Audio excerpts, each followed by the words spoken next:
Hello everyone, welcome back to Parcham. Science की MCQ series में next topic हम discuss करने वाले हैं एमसीक्यू ऑन इलेक्ट्रिसिटी। तो हमें देखना है कि इलेक्ट्रिसिटी क्या होती है, डिफरेंट टाइप के मेजरमेंट इंस्ट्रूमेंट क्या है जो हम यूज़ करते हैं करंट को, वोल्टेज को मेज़र करने के लिए। फिर हमें बहुत इंपॉर्टेंट बात करनी है ओम्स लॉ पर, और ओम्स लॉ के साथ साथ हमारे जो रजिस्टर का कॉम्बिनेशन होता है सीरीज़ और पैरेलल में, उससे रिलेटेड हम क्वेश्चन देखेंगे। रजिस्टिविटी किन किन मटेरियल्स पे या मैटर्स पे या किन पैरामीटर्स पे डिपेंड करती है, हम उन सारी चीज़ों को यहाँ पर देखेंगे। और हीटिंग इफेक्ट से रिलेटेड क्वेश्चन करेंगे। तो यहाँ पे थ्योरी क्वेश्चन और आपके न्यूमेरिकल क्वेश्चन, दोनों क्वेश्चन को यहाँ पे शामिल किया गया है, जिससे आने वाले एग्जाम में आप दोनों प्रकार के क्वेश्चन को अटेम्प्ट कर सकें। क्योंकि आपको पता है जो एसएससी का एग्जाम है या अभी ग्रुप डी का एग्जाम अगस्त में होने हैं, तो आजकल जो एग्जाम है उसमें न्यूमेरिकल क्वेश्चन भी फ्रेम कर लिए जाते हैं। काफ़ी छोटे छोटे से ओम्स लॉ पे बेस्ड क्वेश्चन होते हैं, लेकिन एग्जाम में फ्रेम होते हैं। तो उन सभी क्वेश्चंस को हम यहाँ पे डिस्कस करने वाले हैं। वीडियो को लास्ट तक देखिएगा। लास्ट में एक क्वेश्चन है आपके लिए जिसका आंसर आप हमको कमेंट सेक्शन में देंगे, ठीक है। तो आइए स्टार्ट करते हैं एमसीक्यू ऑन इलेक्ट्रिसिटी। अगर आपको पीडीएफ चाहिए तो परचम की वेबसाइट पर और परचम के एप्लीकेशन पे आपको आज की क्लास का पीडीएफ मिल जाएगा, तो आप उसे वहाँ से ले सकते हैं और लिंक को एक बार शेयर कर देंगे। तो सबसे पहले इलेक्ट्रिसिटी के बारे में आप लोग ने हमेशा से एनसीईआरटी की क्लास 9th और क्लास 10th की बुक में पढ़ा होगा कि फ्लो ऑफ इलेक्ट्रॉन करंट कहलाता है।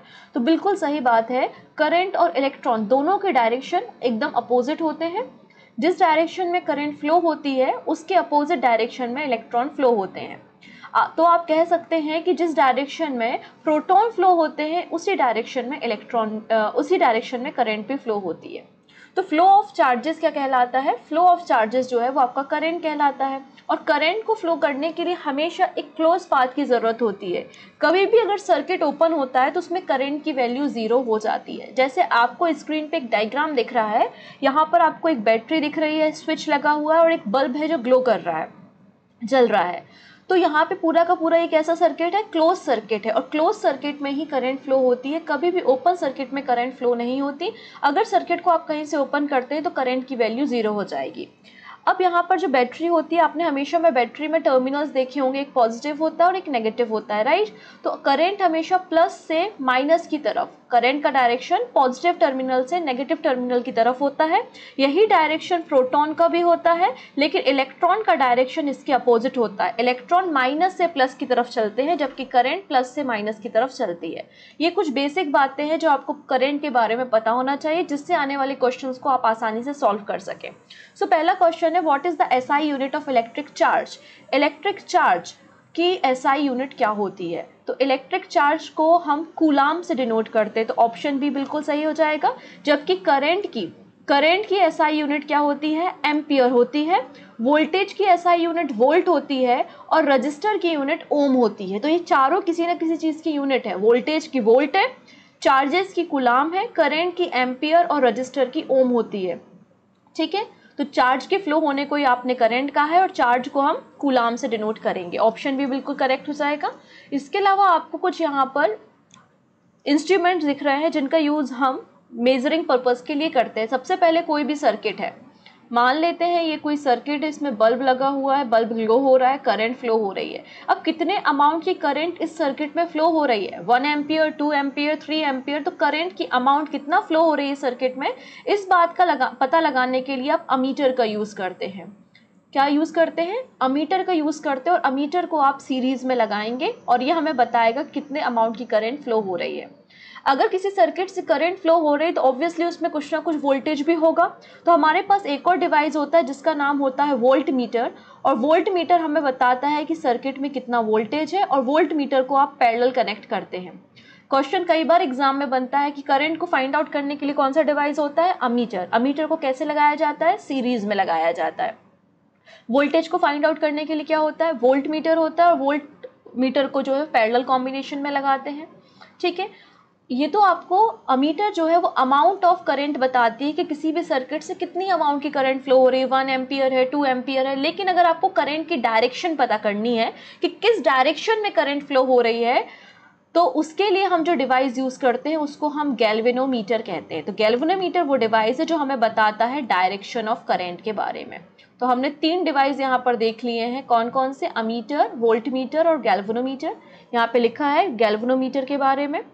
इसके अलावा कुछ और डिवाइस आपको देखने को मिलेंगे। एक एक करके उनके बारे में बात करते हैं। जैसे कि आपको एक डिवाइस मिलेगा रेक्टिफायर। रेक्टिफायर एसी करंट को डीसी करंट में कन्वर्ट करने का काम करता है।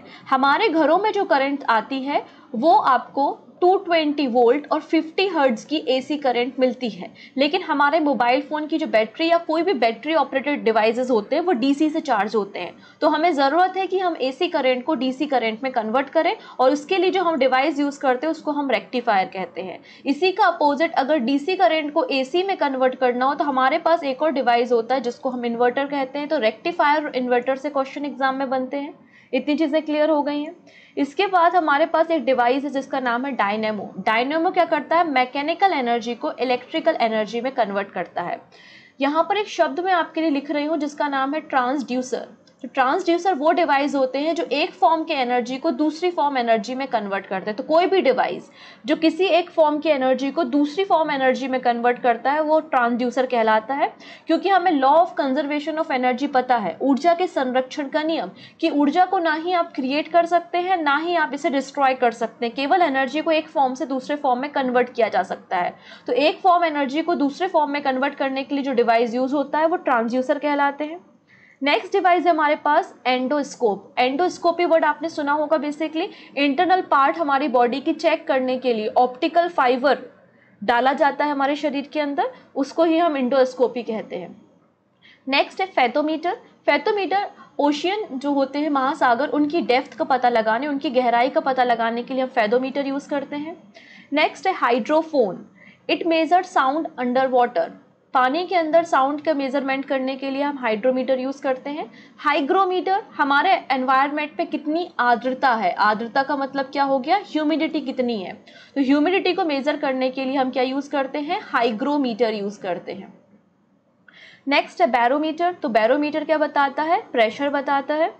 बैरोमीटर क्या बताता है हमको, प्रेशर बताता है, एटमॉस्फेरिक प्रेशर जो कि 76 mmHg होता है, राइट। नेक्स्ट बात करते हैं बोलोमीटर। तो बोलोमीटर क्या करता है, बहुत हाई टेम्परेचर वाले डिवाइस होते हैं जिनसे रेडिएशन निकलता है, जैसे कि सन से क्या होगा, एनर्जी रेडिएट होती है। तो उन बॉडी के टेम्परेचर को फाइंड आउट करने के लिए हम बोलोमीटर यूज़ करते हैं।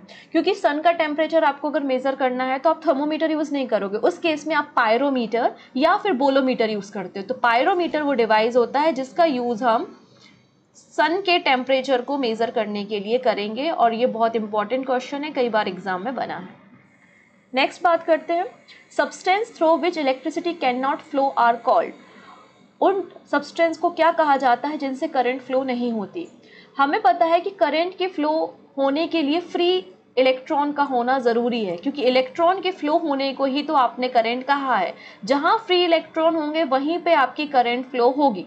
तो फ्री इलेक्ट्रॉन कहाँ पर पाए जाते हैं, तो फ्री इलेक्ट्रॉन कंडक्टर मतलब आपके जो चालक होते हैं उनमें फ्री इलेक्ट्रॉन पाए जाते हैं।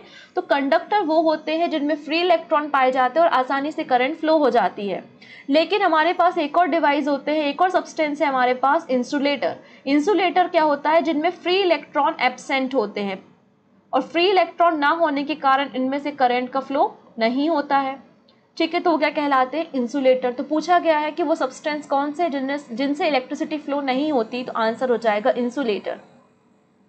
ठीक है, जितने भी मेटल होते हैं वो कंडक्टर होते हैं, और जितने भी नॉन मेटल होते हैं वो इंसुलेटर होते हैं।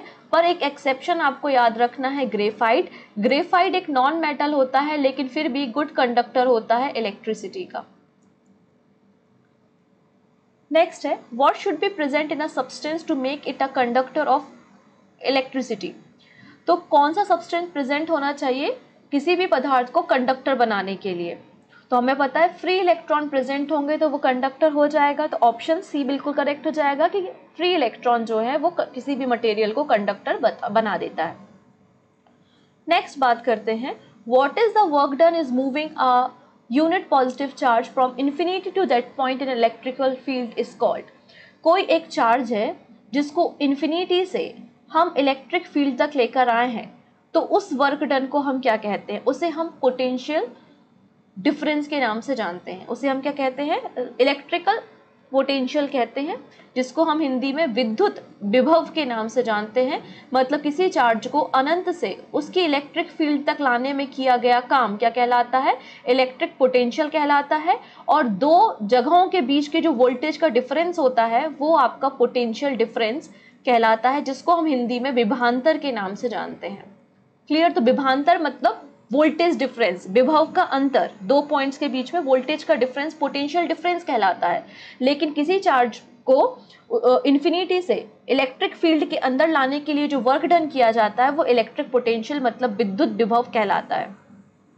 नेक्स्ट है electrical resistivity of a given metallic wire depends on. अब किसी भी मटेरियल की रेजिस्टिविटी किस बात पे डिपेंड करती है? तो किसी भी मटेरियल की रेजिस्टिविटी डिपेंड करती है नेचर ऑफ द मटेरियल पे। जैसे कि अगर मेरे पास एक सिल्वर है और हमारे पास एक वुड का टुकड़ा है, लकड़ी का टुकड़ा है, तो हम बोलेंगे कि सिल्वर की रेजिस्टिविटी बहुत कम है, तभी इसमें से करंट आसानी से फ्लो हो जाता है। क्योंकि रेजिस्टेंस क्या होता है? करंट को फ्लो होने से रोकता है। जैसे हमारे रोड में, रास्ते में कई सारे ब्रेकर्स होते हैं और ब्रेकर क्या करते हैं? हमारी स्पीड को कम करते हैं। तो ये ब्रेकर की तरह जो सिंबल मैंने बताया है यही आपके रजिस्टर का सिंबल होता है। और रजिस्टर क्या करते हैं? चार्जेस को या करंट को फ्लो होने से रोकते हैं। तो जितनी ज़्यादा रेजिस्टिविटी होगी उतने ज़्यादा मतलब ब्रेकर्स हैं, और जितने ज़्यादा ब्रेकर्स होंगे उतनी कम करंट फ्लो होगी। तो जो वुड होता है, लकड़ी होती है, उसमें रेजिस्टेंस बहुत ज़्यादा होता है, इसलिए करंट फ्लो नहीं होती। लेकिन सिल्वर, कॉपर, ये सब मेटल जो होते हैं उनकी रेजिस्टिविटी कम होती है, इसलिए आसानी से करंट फ्लो हो जाता है। तो रेजिस्टिविटी किस बात पर डिपेंड करती है? नेचर ऑफ द मटेरियल पे डिपेंड करती है। ऑप्शन डी बिल्कुल सही हो जाएगा। क्लियर? तो रेजिस्टेंस क्या होता है? तो रेजिस्टेंस जो है एक पैसिव डिवाइस होता है। रजिस्टर क्या होता है? एक पैसिव डिवाइस होता है जो कि करंट को फ्लो होने से रोकता है, जो कि करंट को फ्लो होने से रोकता है। रेजिस्टेंस के बारे में सबसे पहले ओम ने बताया था, इसलिए रेजिस्टेंस की यूनिट क्या होती है? ओम होती है। और उसको एक ग्रीक लेटर ओमेगा से डिनोट किया जाता है। तो रेजिस्टेंस को किससे बताते हैं हम? ओमेगा से बताते हैं। क्लियर है? और ओम्स लॉ क्या कहता है? ओम्स लॉ कहता है जब किसी सर्किट में आप वोल्टेज बढ़ाते हैं तो जितना आप वोल्टेज बढ़ाएंगे उसी प्रोपोर्शनल में करंट भी इंक्रीज होगा। आप वोल्टेज इंक्रीज करेंगे, करंट इंक्रीज होगा। लेकिन सर्टेन समय बाद जब टेम्परेचर भी बढ़ने लगेगा, ये सारी चीज़ें कब होती हैं? कांस्टेंट टेम्परेचर पे होती हैं। तो कांस्टेंट टेम्परेचर पे आप वोल्टेज बढ़ाओगे तो करंट भी बढ़ेगा। लेकिन जब टेम्परेचर बढ़ने लगेगा तो एक समय के बाद वोल्टेज बढ़ाने पर भी करंट नहीं बढ़ती, कांस्टेंट रहती है। मतलब बीच में कोई चीज़ ज़रूर है जो करंट को बढ़ने से रोक रही है, और वही चीज़ क्या कहलाती है? रेजिस्टेंस कहलाती है। तो V = IR ही आपका ओम्स लॉ कहलाता है। ठीक है? अब अगला क्वेश्चन ये बनता है कि जो रेजिस्टेंस है ये किन किन फैक्टर्स पे डिपेंड करता है। तो सबसे पहली बात होती है length of wire. Length of wire, wire की लंबाई। अगर वायर की लंबाई ज़्यादा है तो रेजिस्टेंस ज़्यादा होगा, रास्ता बड़ा है तो ब्रेकर्स भी ज़्यादा होंगे। आप इसको इस तरीके से समझ लीजिए। तो R is proportional to L। अगर लेंथ वायर की ज़्यादा तो रेजिस्टेंस ज़्यादा, और रेजिस्टेंस ज़्यादा तो करंट का फ्लो क्या हो जाएगा? कम हो जाएगा। तो वायर की लंबाई पर रेजिस्टेंस डिपेंड करता है। ठीक है? दूसरी बात होती है cross section area. Cross section area मतलब वायर की मोटाई। दो आपके पास वायर है, एक पतला वायर है और एक मोटा वायर है।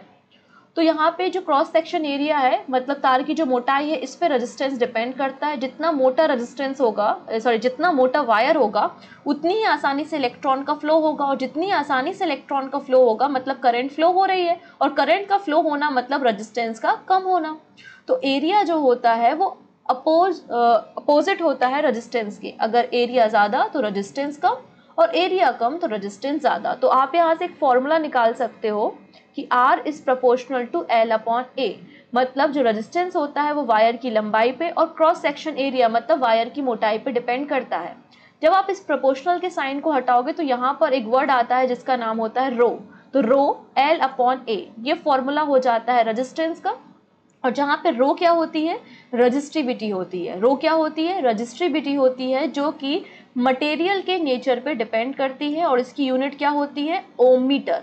कई बार एग्जाम में क्वेश्चन बना है कि रजिस्टिविटी की यूनिट क्या है? प्रतिरोधकता की इकाई क्या है? प्रतिरोधकता बोलते हैं इसे हम। रजिस्टिविटी, इसकी यूनिट क्या होती है? ओम मीटर होती है। ठीक है? निकालोगे कैसे? तो निकाल भी सकते हो। R = रो L/A। R की यूनिट हमें पता है ओम है, रो की नहीं पता है। L मतलब लंबाई, मीटर, ए मतलब मीटर का स्क्वायर, 1 मीटर से 1 मीटर गया तो रो इज इक्वल टू क्या हो जाएगा, ओम मीटर हो जाएगा। तो ये ओम मीटर क्या हो जाएगा, प्रतिरोधकता मतलब रजिस्टिविटी की यूनिट हो जाएगी। ठीक है, तो हमने देखा कि रेजिस्टेंस जो है वो directly proportional to the length of the conductor, directly proportional to nature of the conductor, directly proportional to temperature of the conductor और inversely proportional to cross section area of the conductor. तो resistance इन factors पे depend करता है। ठीक है, next है conventionally the direction of current is taken as. Current का डायरेक्शन क्या होता है, तो अभी हमने सीखा करंट का डायरेक्शन जो होता है वो पॉजिटिव से नेगेटिव की तरफ होता है, प्रोटॉन के डायरेक्शन में होता है, जबकि इलेक्ट्रॉन के अपोजिट होता है। तो सही आंसर क्या हो जाएगा यहाँ पे, the direction of flow of positive charge. तो जिस डायरेक्शन में पॉजिटिव चार्ज मतलब जिस डायरेक्शन में प्रोटॉन फ्लो होते हैं उसी डायरेक्शन में करंट भी फ्लो होता है। तो ऑप्शन डी करेक्ट हो जाएगा यहाँ पे। फिर पूछा गया था यूनिट ऑफ स्पेसिफिक रेजिस्टेंसेस। तो यहाँ पे रेजिस्टेंस स्पेसिफिक रेजिस्टेंस मतलब रेजिस्टिविटी के बारे में बात की जा रही है। तो कितना होता है, अभी देखा हमने ओम मीटर। ओम मीटर स्पेसिफिक रेजिस्टेंस या फिर रेजिस्टिविटी की यूनिट होती है। नेक्स्ट है the variable resistance is called. अब हमारे घरों में पंखे का रेगुलेटर होता है, तो आप उस रेगुलेटर को घुमाकर फैन की जो स्पीड है वो कम या ज़्यादा कर सकते हैं। तो बेसिकली वो रेगुलेटर ही क्या है, आपका एक वेरिएबल रजिस्टर है। तो आप उसमें रेजिस्टेंस की वैल्यू को कम या ज़्यादा कर रहे हो तो करंट भी कम ज़्यादा हो रही है, उस हिसाब से फैन की स्पीड भी कम ज़्यादा हो रही है। तो वेरिएबल रजिस्टर को क्या कहते हैं, तो रोहिस्टेट के नाम से इसे जाना जाता है। ऑप्शन बी करेक्ट हो जाएगा। चलिए एक छोटा सा क्वेश्चन है जो कि ओम्स लॉ पर है। एक इलेक्ट्रिकल आयरन है जिसमें से 4 एम्पियर की करंट फ्लो होती है और 220 वोल्ट का उसे हम वोल्टेज देते हैं। रेजिस्टेंस पूछा है, तो हमें पता है V is equal to I R होता है। वोल्टेज कितना दे रहे हो आप, 220 वोल्ट का दे रहे हो, करंट 4 एम्पियर की, रेजिस्टेंस पूछा है तो 220 divided by 4 is equal to R, मतलब 55। इसको आप कट करोगे तो कितना हो जाएगा, 55 ओम जो है वो आपका रेजिस्टेंस होगा। ऑप्शन बी करेक्ट है। नेक्स्ट है बल्ब के फिलामेंट बनाने के लिए हम किस मटेरियल का यूज़ करते हैं। तो बल्ब का फिलामेंट बनाने के लिए हम टंगस्टन का यूज़ करते हैं, क्योंकि टंगस्टन जो है उसका मेल्टिंग पॉइंट बहुत ज़्यादा होता है। तो ऑप्शन डी बिल्कुल करेक्ट हो जाएगा यहाँ पर, ऑप्शन डी। चलिए अगली बात करते हैं। एक वायर है जिसकी लेंथ है L और उस वायर की जो रेजिस्टिविटी है वो है रो। हमने इस वायर को 2 इक्वल पार्ट्स में डिवाइड कर दिया। पूछा है रेजिस्टिविटी क्या होगी। हमें पता है रेजिस्टिविटी तो मटेरियल के नेचर पे डिपेंड करती है।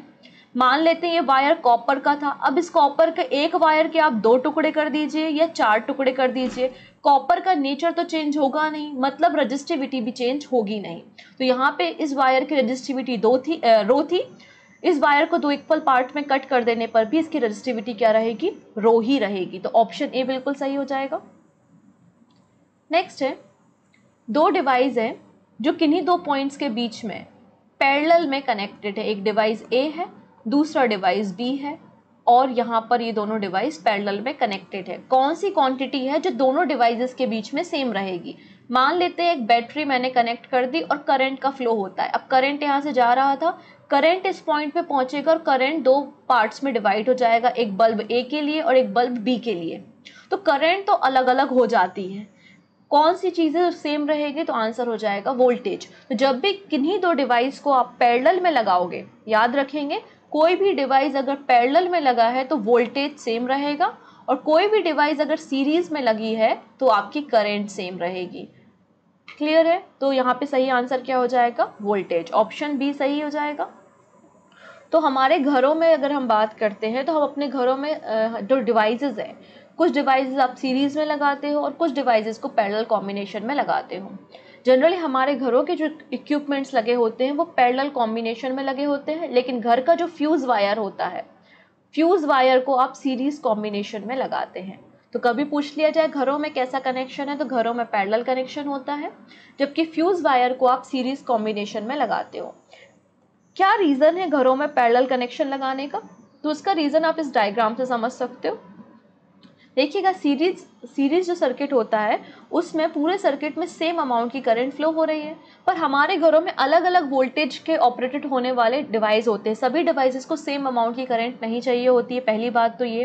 तो सीरीज कॉम्बिनेशन में सभी डिवाइसेस में सेम अमाउंट की करंट फ्लो होती है।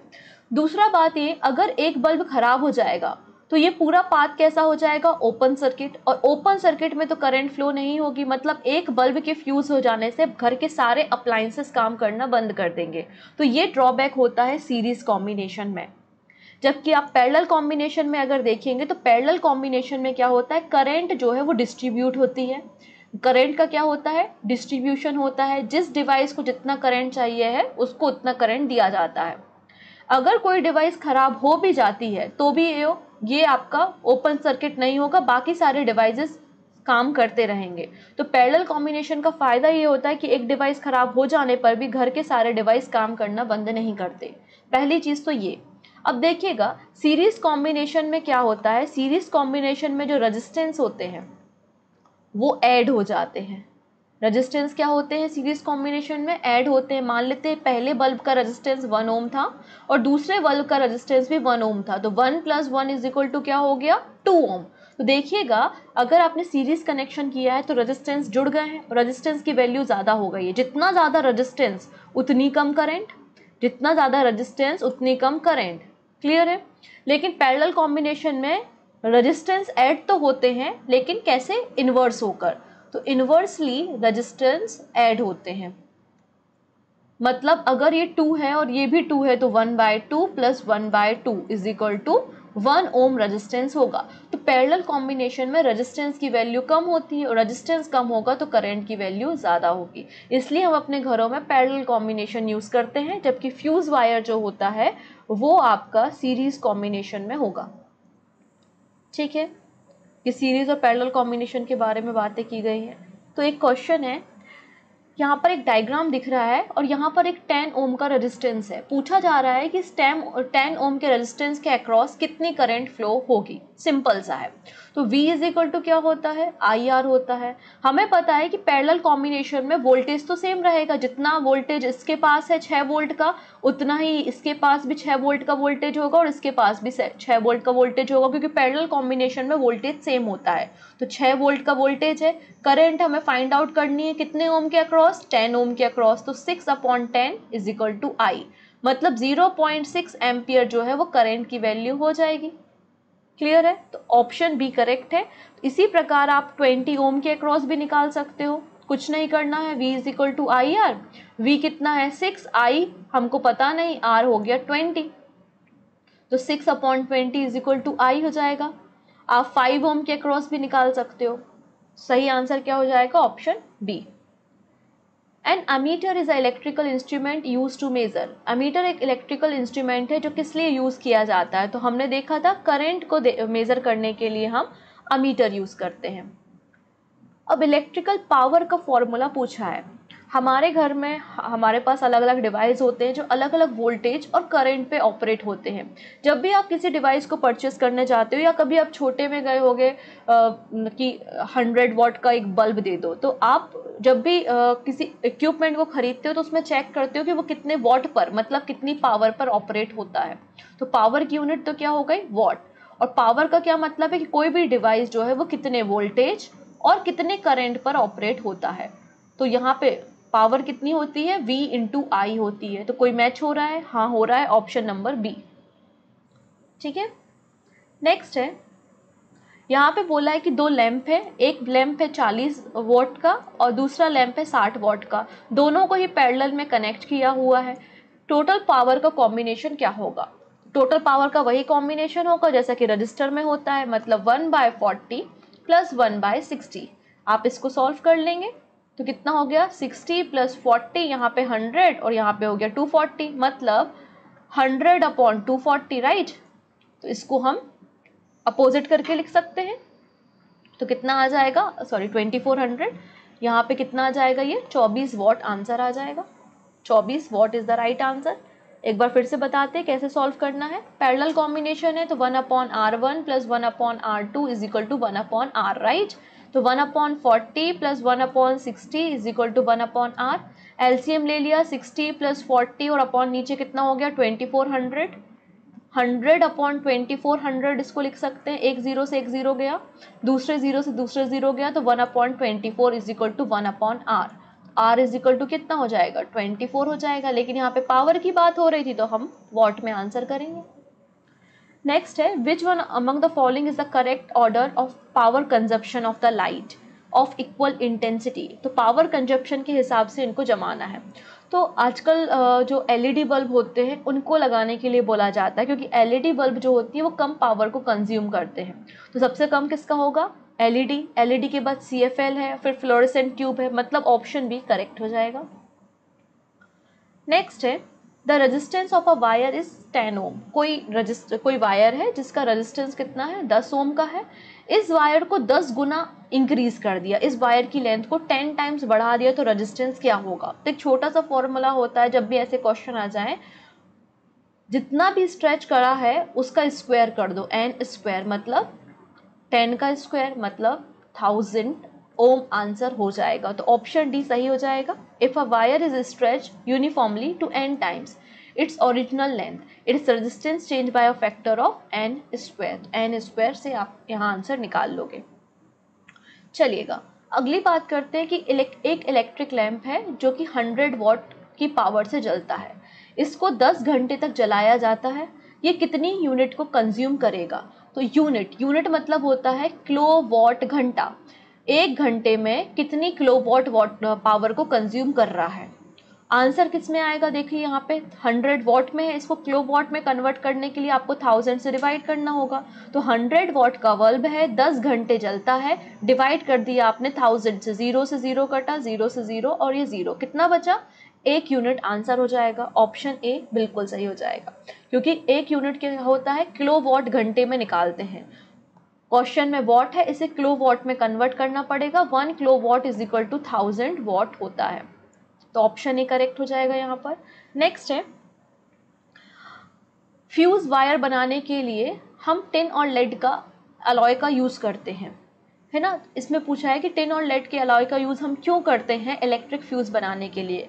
हमें इलेक्ट्रिक फ्यूज बनाने के लिए एक ऐसा मटेरियल चाहिए है जिसका मेल्टिंग पॉइंट कम हो, मतलब जब एक्सेसिव अमाउंट की करंट फ्लो हो तो वो अपने आप मेल्ट होके पिघल के गिर जाए, जिससे घर के सारे डिवाइसेस अपने आप बंद हो जाएं और घर में कोई भी शॉर्ट सर्किट ना हो या कोई भी डिवाइस खराब ना हो। इसलिए हम चाहते हैं कि लो मेल्टिंग पॉइंट वाला हमारे पास जो है फ्यूज वायर हो, साथ ही साथ इसका हाई स्पेसिफिक रेजिस्टेंस हो। तो ऑप्शन ए करेक्ट हो जाएगा। तो फ्यूज वायर का नेचर क्या होता है? High specific resistance and low melting point. Next है एक हॉलो मेटल वॉल है, उसमें इलेक्ट्रिक चार्ज प्रोड्यूस होगा, तो ऐसी कौन सी जगह होगी जहाँ पे इलेक्ट्रिक फील्ड जीरो होगी? तो देखिएगा जब भी हॉलो बॉल या फुटबॉल या कुछ भी चीज़ है आपके पास जो खाली है अंदर से, जब आप इसमें करंट अप्लाई करते हैं तो इस पर चार्ज आएगा। चार्ज हमेशा इसकी बाउंड्री पे रहेगा। चार्ज कहाँ रहेगा? इसकी बाउंड्री में रहेगा, जबकि बॉल के अंदर कोई भी चार्जेस नहीं होंगे। बॉल के अंदर कोई भी चार्जेस नहीं होंगे। पूछा है कि कहाँ पर इलेक्ट्रिक फील्ड नहीं होगी, तो inside the sphere. Option C correct हो जाएगा, क्योंकि सारा चार्ज आउटर बॉडी पर ही रहता है। इसलिए तो जब आप कार के अंदर बैठे हैं, खिड़कियां वगैरह सब कुछ बंद है और उस पर जब बिजली गिरता है तो आपको कोई नुकसान नहीं होगा, या फिर उस पर करंट अप्लाई हो रहा है तो आपको कोई नुकसान नहीं होगा, क्योंकि सारा करंट कहाँ होगा? आउटर बॉडी में होगा, ना कि अंदर होगा। नेक्स्ट है an electrical iron of resistance 20 watt takes a current of 5 ampere. The heat developed in a joule is 30 second as. तो यहाँ पे हीटिंग इफेक्ट के बारे में बात की जा रही है। यहाँ पे बात हो रही है, ये क्वेश्चन किसका है? हीटिंग इफेक्ट का है। हमारे घरों में भी हम बहुत सारे अप्लायंसेस यूज़ करते हैं जो हीटिंग इफेक्ट पे काम करते हैं, जैसे कि आयरन हो गई। इसके अलावा आयरन रॉड जो होती है पानी गर्म करने की, वो भी आपकी हीटिंग इफेक्ट्स पे काम करती हैं। इसके अलावा अगर आप बात करते हैं हीटर के बारे में, तो हीटर में भी आपको हीटिंग इफेक्ट देखने को मिलेगा। बेसिकली जब किसी भी डिवाइस से, किसी भी मेटल से करंट पास होती है, तो करंट पास होने से उसका टेम्परेचर इंक्रीज होता है, और जब टेम्परेचर इंक्रीज होता है तो वो गर्म होती है, जिसका जैसे कि आयरन में भी हम वही यूज़ करते हैं। तो हीट क्या होती है? H is equal to I square R T. तो यहाँ पे पूछा गया है कि हीटिंग इफेक्ट से H कितना है, तो देखिएगा आपको बस फॉर्मूले का यूज़ करना है, आई स्क्वायर आर टी। आई कितना दिया था? 5, तो 5 का स्क्वायर मतलब 25, हम डायरेक्ट लिख लेते हैं 25। आर कितना दिया है? ये 20 ओम, 20 ओम रेजिस्टेंस 20 ओम का है। फिर उसके बाद टी कितना है? 30 सेकेंड है। इसको आप सॉल्व करोगे तो 15 किलो जूल आंसर आ जाएगा। तो ऑप्शन सी बिल्कुल करेक्ट है। Basically H is equal to I square R T heating effect के फॉर्मूले का यूज़ किया है। ये आज का क्वेश्चन ऑफ द डे है कि इंडिया में पावर डिस्ट्रीब्यूशन किस फॉर्म में किया जाता है। ठीक है, ये 4 ऑप्शन है, जो भी सही आंसर होगा आप कमेंट में दीजिएगा। आई थिंक आपको ये सारी बातें समझ में आई होंगी जो कि इलेक्ट्रिसिटी से हैं। नेक्स्ट वीडियो में हम लाइट के MCQ डिस्कस करेंगे। Clear? So thank you so much, हम मिलते हैं नेक्स्ट सेशन में। Take care.